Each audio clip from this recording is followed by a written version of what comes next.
Hi, welcome back to my channel. Welcome back to One Snatch. It's another drag race review for me. I've been doing a lot of drag race reviews lately because I've been very excited. Okay, Pangina is slaying it on UK versus the world. And season 14 is actually turning out to be quite an interesting season. This week is a musical theatre challenge on Drag Race UK versus the world, so very me. And then soap operas with a lot of farts. On Drag Race Season 14. So we're going to talk all about it while I do a dot look in celebration of Pangina's win this week. Alright? Okay, if that's something you see, don't forget to give me a big thumbs up and subscribe to my channel and ring that bell for post notifications. Alright? Alright, I'll see you in a bit.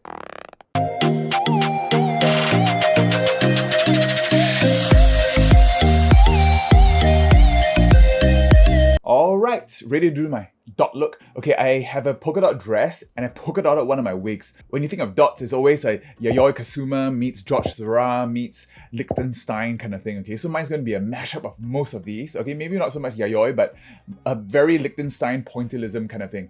Kind of like what I did before, but really all dots. Alright, so let's get right into this. I've also realized after editing these videos that I say really a lot. Almost as much as Bob the Drag Queen says, wild! It's wild!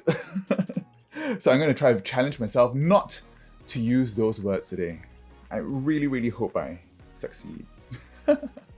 Okay, so on Drag Race UK versus the world, this episode was quite an exciting elimination. Okay, it was a musicals challenge. I'm a huge musical nut, so this was something that I thought would have been quite nice, except the songs weren't great at all. I did not like any of them. Couldn't even recognize what they were trying to parody. The songs weren't very well written, okay, and yeah, they didn't have a lot to work with. And of course, Pangina is doing extremely well. Okay, we'll talk about that later, but you know, it really does seem that it's her season to lose.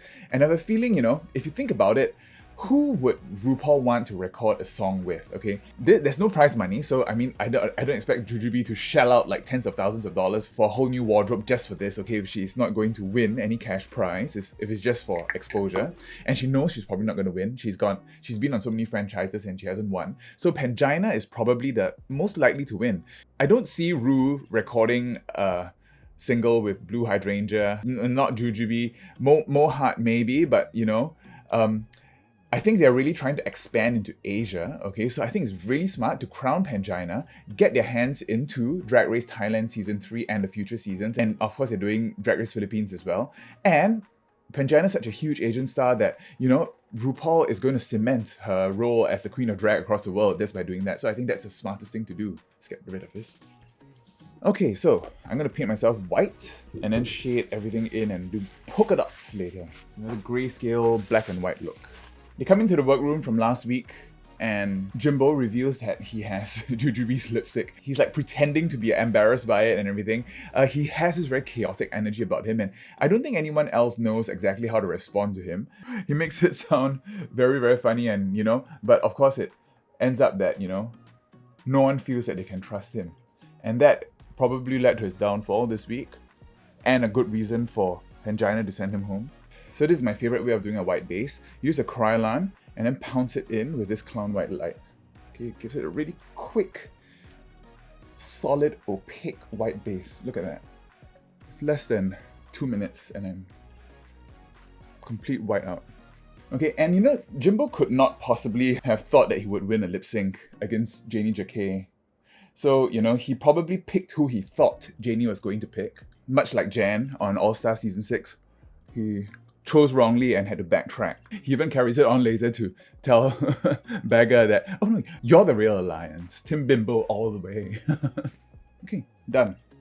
Alright, so now I'm going to contour a little bit, okay, not too much, with my black, Maroon black. Most of this is going to be taken care of by the dots. So now Janie Jacquet has a badge, making a full 180 from her place in the bottom the week before.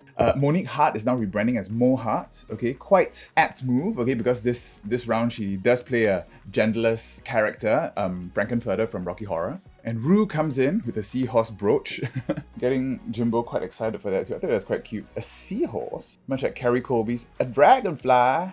And they come in with a reading challenge. This reading challenge was a little bit lukewarm. I agree, Jujubee was probably one of the best, and Pangina is pretty good too. I think my favorite read was when Jimbo said that the only thing wider than Pangina's back is Bagger's ass. Pangina does have a very wide back. Mo is apparently not very good at reading. I don't think she did very well in her reading challenge her last 2 times as well. I'm going to go in and draw my brows. It's very severe brow today. I guess that's it. I'm going to start on my contour a little bit. This is going to be a little bit clowny. Okay, so Jujubee wins the reading challenge and gets assigned a role for the musical. I thought it was quite fair here, the way it was done. Unfortunately, Bagger seemed to be a really bad attitude about not getting the role that she wanted. The Liza Minnelli, Lady Bowles role. They're showing quite an ugly side of Bagger this time, okay? I don't know how she's going to win with that kind of attitude. I think that she and Jujubee are really just kept around for Snatch Game and probably the reading challenge. And you know, after Snatch Game, it's going to be anyone's game. And I probably see Monique and Pangina and Blue in the top. That's the most likely combination, I think. During the rehearsal, you could tell that Pangina is like probably the most put together of them all. She picked up the choreography like that. And Jimbo was having some sort of neck injury. Although I do feel for Jimbo. I mean, I am an older queen as well. And lately, I've been having a stiff neck too from sleeping. And I don't know, some numbness in my hands. I really should ought to get that checked out. I am going to take a leaf out of the House of Method and use some of this black for my eye base. And on the runway, I thought Rue's hair was amazing. Wow, her hair is so lovely and side swept. This classic Rue hair. Really. I thought it was really nice. I thought it was great. I would love to be able to do a wig like that. It's very severe up in here. Alright, I'm going to set all this really quickly and I'll be back to talk about the rest of the runway, okay? Alright, I'm back and powdered. Okay, so now for the rusical and the runway. Deepen up my brows too. I'm using the P. Louise Grayscale palette. Okay, I guess it's called Going Solo. Just giving this a go. Packing on the black. And then I'm going to add all the dots later. Alright, the rusical. They got Pangina to open, which is quite detrimental to everyone because she was pretty good. Okay, her makeup was a little bit jarring. This old woman makeup, it was bordering on Gollum kind of look, but it really, I guess, fit her presentation of it, and Pangina definitely whacked it out, okay? I mean, you can see, even in season 14, George's, drag queens all seem to have their own signature moves and a set of moves. You can see a lot of the moves that Pangina is doing here, including the split and her tongue thing. She did all in her talent show. Always have a set of moves that you can use to adapt to any situation. That's drag. Okay, and I'm gonna contour a little bit with the gray shades here.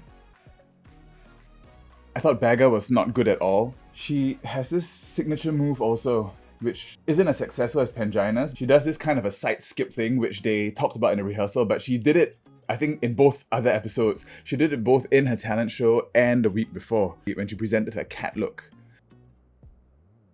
Okay, yeah, and I thought the wigs for both Pangina and Bagger were really bad. These cheap-looking cosplay wigs, these were probably provided by production because I don't think they would have brought, or maybe they did, bring these really awful wigs, okay? They're so shiny, and even Bagger's wig is really crunchy. It's so crunchy. And I'm using this gray to blend out this here a little bit. Blend down the nose. Jujubee, she tried to do a Liza makeup, but it just looked pretty flat, I thought. Okay, and her moves, she was told, you know, to give the Liza oomph. There's a bit of violence in Liza's actions, you know, like her head flicks and everything. She didn't do any of that, okay? She played it very safe, and she definitely deserved to be in the bottom this week. Blue Hydrangea, I thought, did quite well. She did this Maria Von Trapp, Julie Andrews thing, but really dirty. But unfortunately, it always gets compared back to Dela's amazing run on All Stars 3, right? Where she did the Call Me Mother with the Julie Andrews thing. This wasn't as good as that, and her actions weren't as controlled as Pangina, so I think that's why she didn't hit the top. But I think she did really well this week too. Yeah, I'm just adding some grey here to blend this into the crease.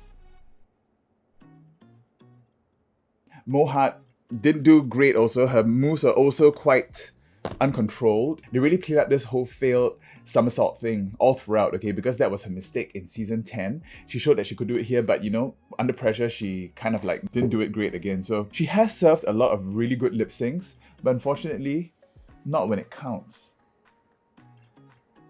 Just cutting the crease like that. Jenny Jacquet was surprisingly good, okay?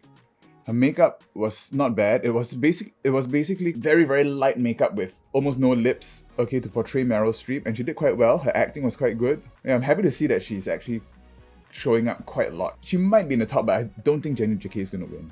And of course, unfortunately, Jimbo did not do very well at all for this challenge. They must have done this purposely, but it definitely would have been a lip sync challenge that got Jimbo off the show. Okay, he did have an amazing run. He was definitely a front runner, but you know, when it comes to lip syncing, he definitely did the worst. He should have found some clownery, you know, in the hybrid dog Dorothy character to save this performance, but unfortunately, I think Jimbo's the kind, unless he conceives of the thing himself from his own twisted mind, he finds it hard to adapt to someone else's concept, I think.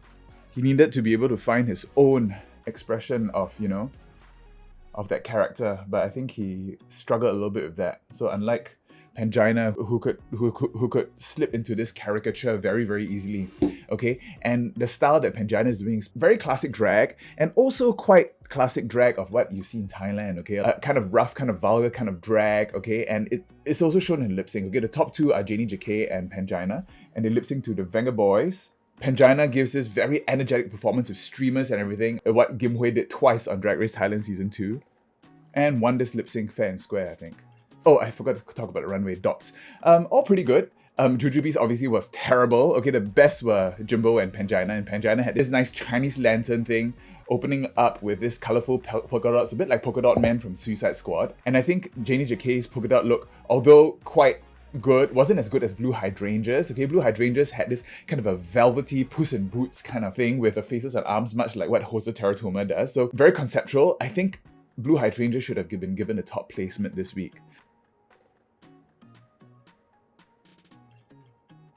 I don't know why Jujubee thought this was a good look, okay? Her wig was so bad. It was this bad teal kind of a cosplay wig, so shiny. You could see the frayed edges and her hairline as well. It's really as if she's trolling us, but I really hope she shows up for Snatch Game next week and show us why she's still around. I'm gonna start adding all my little dots on my face. I got a few things to use. Like I'm gonna use my Suva Beauty water activated liners. I've got some of these liquid eyeshadows from Sample Beauty, black and white, which I think I want to try as well. And I went and spray painted and hand colored with Sharpies some round stickers, which I will use to supplement my dots. This can look extremely messy, so these have to be very well placed.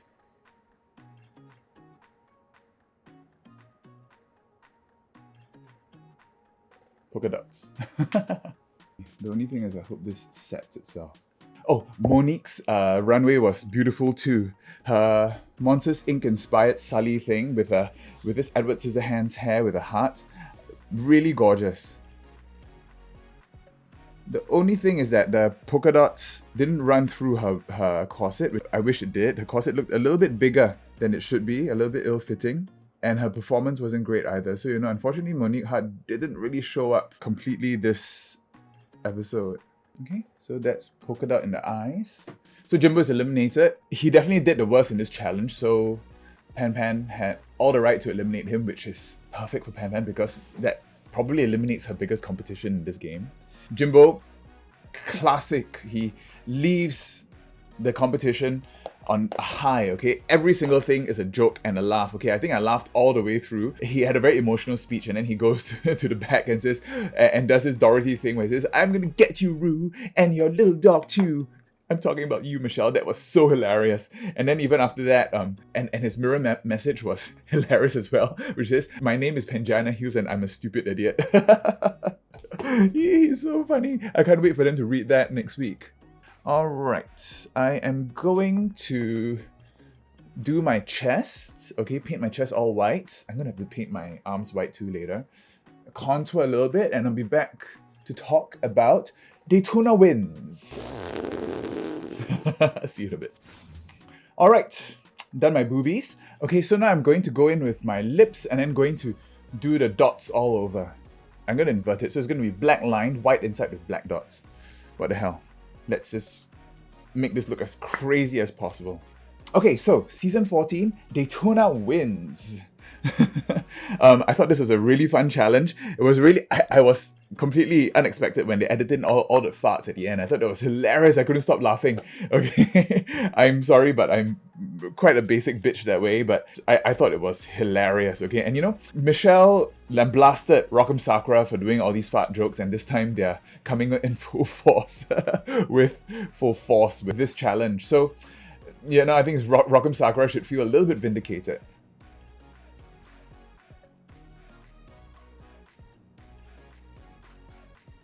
Okay, they start off with Diabetti and Georges facing off. They definitely did try to break Diabetti down, okay? It's not a secret that Georges' outfit is not really the kind of thing that usually wins a design challenge. I guess Gottmik did win for quite a simple look last year also, with the bags tied down the side. I think Rue is going for, I don't know, simple or something, but so maybe that's what future contestants need to keep in mind. I'm gonna fill in the lips with Clown White. And set that with white. Yeah, so Diabetti gets into it with Georges here and apologizes almost immediately the next day. I think this is, yeah, a really fake apology. She knew that all the cameras were on her and she would probably get backlash for going after a queen of color. So, yeah. Oh, and Georges didn't do very well this week either. She got into a lot of trouble with Cynthia Lee Fontaine. Cynthia Lee Fontaine criticized her outfit. She made some comment about Cuckoo's car accident. That was really uncalled for, and she mixed up Monique Hart and Monet Exchange at Roscoe's. You know, she had a little bit of backlash there. But you know, she's young and she's learning, so I hope that blows over. Okay, and now I think I'm going to do the dots and the lips at the end, okay, because I'm going to talk and everything and it's going to get all messed up.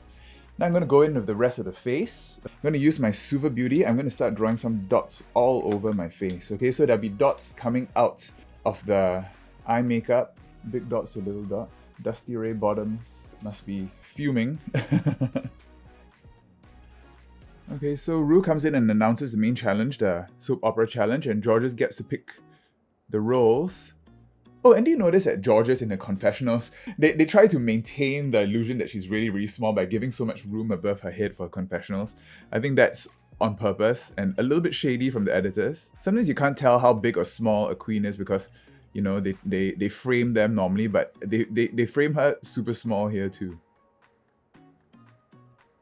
Okay, so more dots there. I'm going to be using some of my stickers, okay, because, you know, these are nice and round and they look more dot-like. Okay, and when they assign the roles, Georges is really fair and lets them pick their own roles, which I thought was, you know, pretty drama-free here, so nothing much to talk about. I mean, Lady Camden, they did show Lady Camden struggling with her role, but in the end she did turn it out. Okay, and when they shoot, Rue is directing them this time. I think Rue does fancy himself a bit of a director. He gives them quite a lot of clues here, okay, and I think this is a chance for Rue to actually see how the girls interact and everything the first time, okay? Rue watches them work, and he gives them these, a lot of clues about the Joan Collins School of Acting, okay, and all the pauses and everything to edit in the farts later. I think they did show some struggle buses here, okay? Deja with her lines, and Jiria doesn't seem to be able to do lines. She's very good at improv and acting the fool sometimes, but when it comes to scripted lines, she does seem to have a bit of an issue, okay? So they're starting to show some cracks there, and you know, and Jiria might not win this season, okay? And Willow Pill seems to be coming up. She didn't win this episode, but she did have a strong showing here, so, you know, Willow Pill might do very, very well in the next few episodes. I used Sharpie to color in these dots. by hand, okay?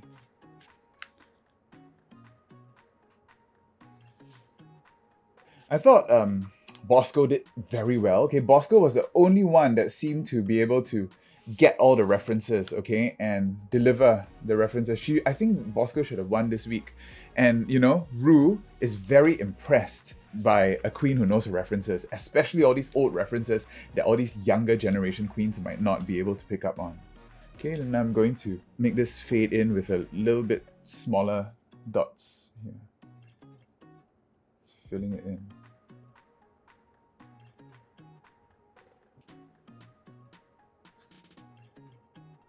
I might do the forehead later after I put my wig on. These sticker sheets you can just buy at any stationery store. And here at during the makeup session, they talk about the Folsom Street Fair, which is a kink parade in San Francisco, where Rock'em Sakura was caught getting a little bit of a blowy in the streets. I was actually quite surprised that they talked about this. I think they are acknowledging that, Drag Race itself has become a little bit sanitized because it's been on TV and it has to be family friendly. So this acknowledgement of the Folsom Street Fair was actually quite welcome because, you cannot disentangle sex from the LGBT community because sex has been a way that LGBT people have expressed themselves, and it's basically what we're persecuted for. So to celebrate sex and to celebrate expression of sexual freedom is something very, very integral to the LGBT community. So I'm very glad they brought this up.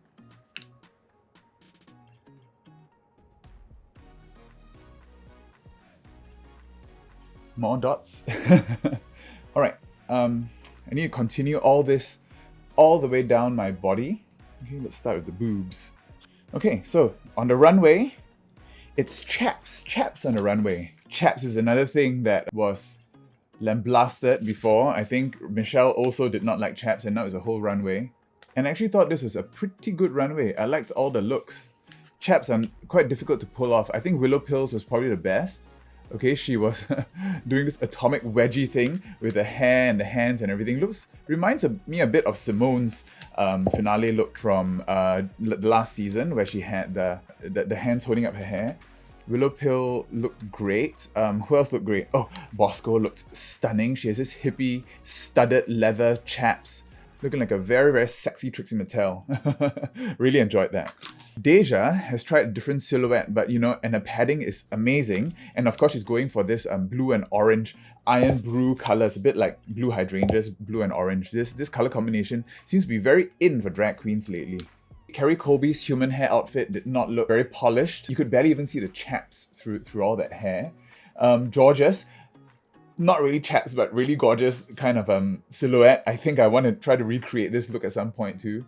Oh, Georgia's wardrobe is amazing. And of course, she is quite a short queen, so I guess she can, it's easier for her to get all these outfits made. Okay, and Jerez looks very polished. This kind of a gold jumpsuit. She looked fabulous. I did not like Jasmine Kennedie's, whatever this was, this graduation thing, which Rue, for some reason, thought was the bee's knees. I thought Jasmine Kennedie's was probably the worst look on a runway. Lady Camden had a fake out where she fell and revealed a Freddie Mercury look, which was simple but effective. Okay, it got her in the top. Okay, these sheets I spray painted. Not as clean as the Sharpie because, the spray paint seems to collect on the sides. Diabetes, her outfit was good. I mean, RuPaul called it perfection, but it was a little bit simple. Yeah, but she looked good, and she definitely does not look like Crystal Method. Although Crystal Method did wear that kind of a jumpsuit on the runway once, I can't really see Crystal Method wearing chaps. I'm going to add a few more dots here and there, and I'll be right back to talk about the lip sync and Untucked. Okay, filled in more dots there. All right, so now I'm just going to fill my lashes, do the dots on my lips, and I still need to paint my arms, and I'm almost done. Okay, so the lip sync was actually great. So there are no bottoms this week. Okay, not a real party. All tops, and Diabetes and Lady Camden lip sync for the win. Okay, and of course Lady Camden did an amazing job. They lip synced to One Way or Another, and Lady Camden in this Freddie Mercury thing played up this dirty old man. I'm gonna get you. She's perfect. Okay, she did great. Diabetic kept her hat on the whole time because I think it's probably pinned into the wig. Okay, so she couldn't take the hat off. So it's very hard for her to find the light, okay, because the brim of the lopsided hat kept blocking her face. Okay, but I think both of them did a great job, and I'm really happy that both of these queens who have been kind of dying for a win the last couple of episodes finally got their win. Okay, so very pleased to see that. Okay, I think for the lips, I don't want to use the water activated one. I'm going to use the black liquid eyeshadow. Okay, I think this self-sets. Okay, I'm going to ombre it into the middle. Okay, in Untucked, they show Diabetic talking a lot. Now she's taking kind of like Jasmine Kennedie's place. And both Bosco and Jasmine Kennedie come out as trans. So there are 4 trans contestants on this season of Drag Race. I found it a little bit funny because, you know, obviously they came out during the show, so it must have been terrible for them to keep this under wraps for the entire time of filming and promos and everything. They still had to present as men until this episode. I wonder whether that was in the contract, and if it was, I think that's pretty not very good, I think. Okay, so at least now they can live their truth. Alright, I think that's about it. Do I have anything else to say? Alright, so that was Daytona Winds. I'm just going to go off and finish off, add a few more dots. I think I'm going to need to paint my arms as well, and I'll be right back with the finished look. Alright, see you in a bit. Alright, and this is the finished look. I'm a polka dot Lucille Ball. I didn't paint my hands white, I should have, but you know, I didn't want to dirty these lovely polka dot gloves. Alright, and if you like my polka dot look and my review of Drag Race UK vs. the World and Daytona Winds, leave down in the comment below, who do you think should have won? Do you think anyone should have gone home for Daytona Winds? I think because Cornbread left prematurely, they did want to, you know, keep these girls around a little bit longer. Alright, and if you like this video, don't forget to give me a big thumbs up and subscribe to my channel. And Canada, please forgive Pangina Heals, okay? And I'm sure she will be a great winner to represent Southeast Asia. Alright, I'm off to do some TikToks, and I'll see you next time. Bye.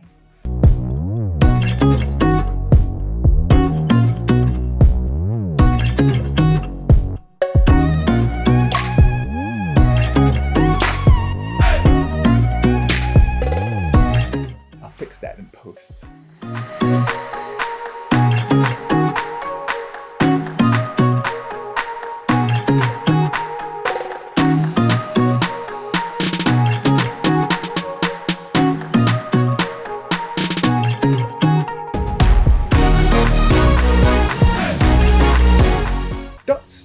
Dots on the runway. Circle, circle, dot, dot, dot. I think it's actually pretty good. I hope I can wash these dots off so I can reuse it. But I'm loving this wig.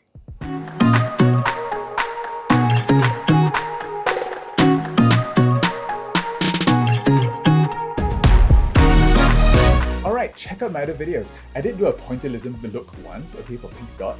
And also I did a Diabetic tribute where I turned myself into stone. See ya.